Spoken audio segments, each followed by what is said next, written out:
Good day, everyone. This week is the final examination week at Bohol Island State University.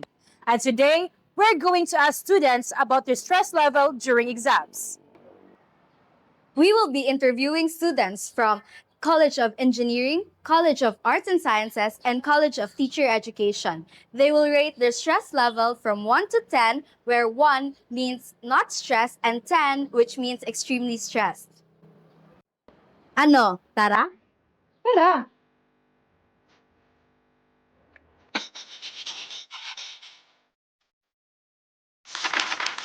Gray from the College of Art and Science. I would say it's very stressful, good for us students. So I would probably give it a solid 9. Stress level is 10. So I would give it a solid 10. So I'll rate it as 7. Currently, I am not. I'm feeling neutral, so I'm going with 6 for the stress level during our finals. And I hope that also goes for everybody. Para di lang kami ang naghihirap. My name is Anthony Remark Macaulay and we're from College of Teacher Education. 10 po. Mga 5. 8.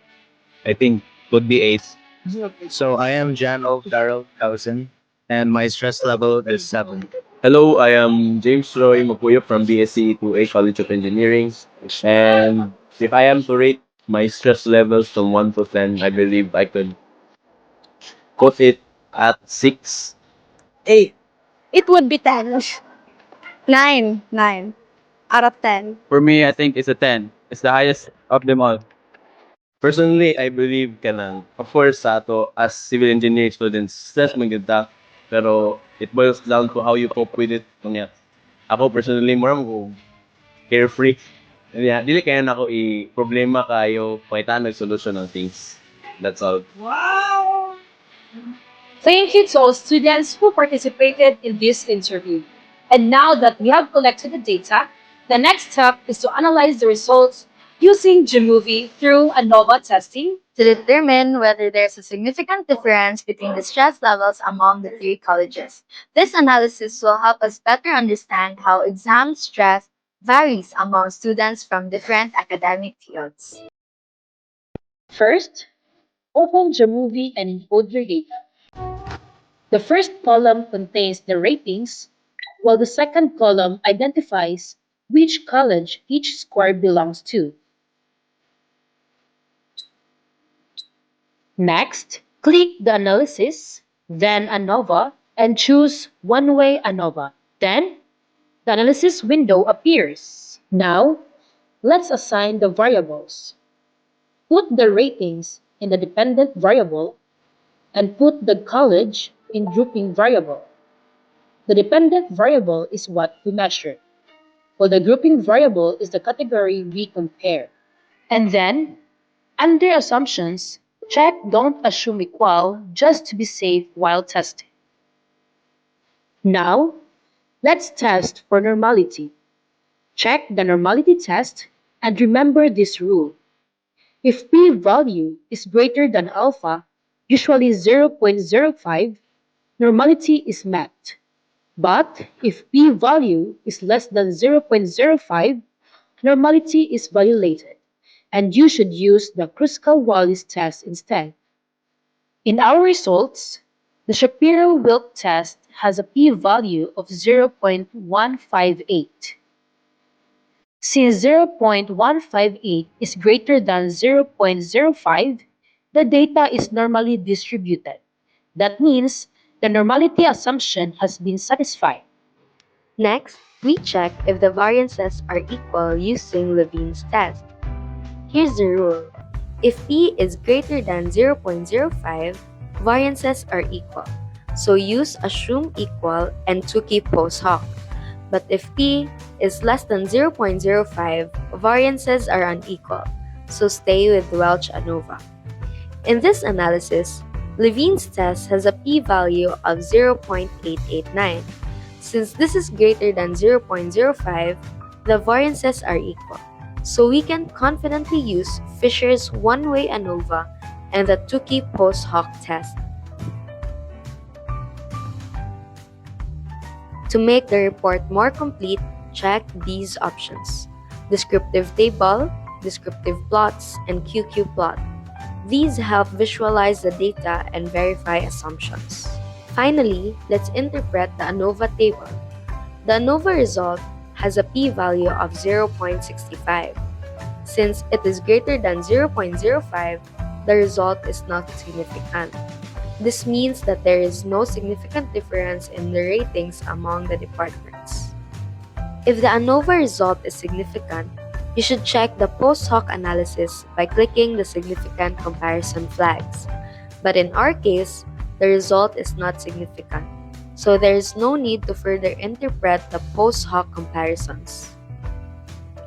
All right, now that we've learned how to run the one-way ANOVA in Jamovie, let's talk about what the results actually mean in our study, which is stress level ratings of students during finals week. 1 is the lowest stress and 10 is the highest stress. First, we check the normality test using the Shapiro-Wilk test. Now, let's simplify what a p-value means. A p-value helps us determine if something unusual is happening in the data. If the p-value is below 0.05, there may be a problem with the assumption. And if the p-value is above 0.05, the data looks normal and acceptable. In our results, the p-value is 0.158, which is higher than 0.05. That means the stress ratings are normally distributed.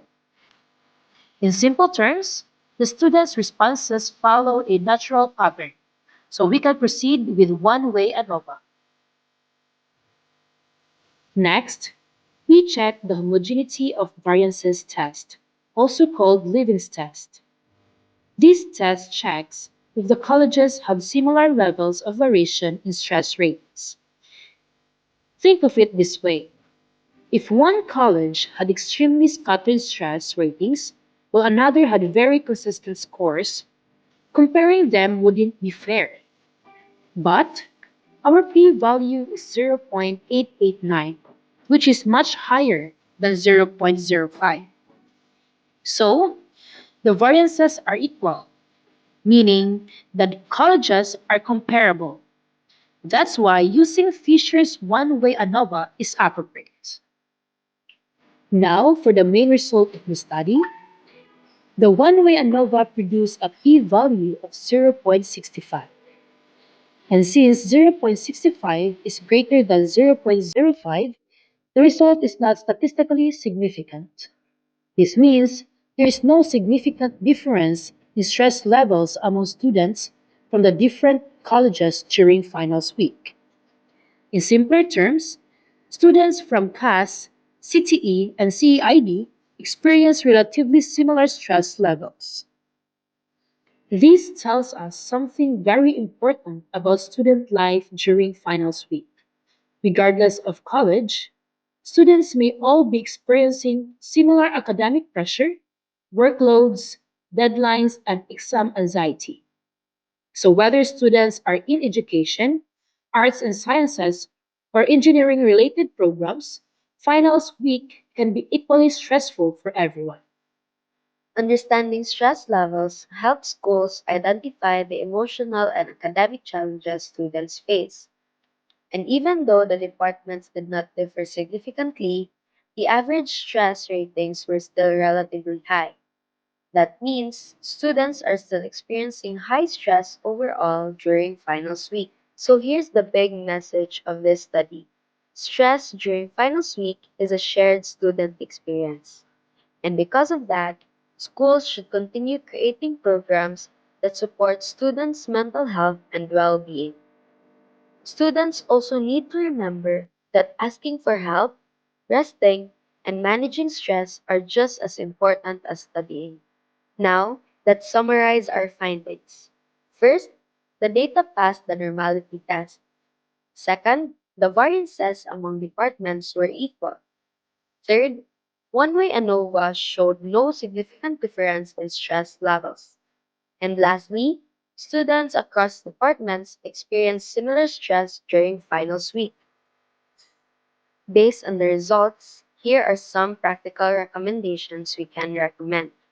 First, schools should strengthen mental health support during finals week. Second, professors may consider balanced scheduling of requirements and exams.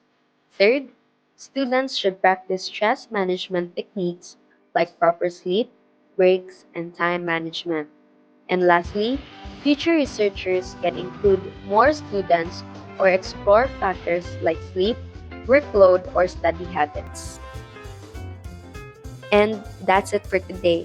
Hopefully, this helped you understand not just the analysis, but also the story behind the numbers. Don't forget to like, subscribe, and share this with your classmates. See you in the next videos.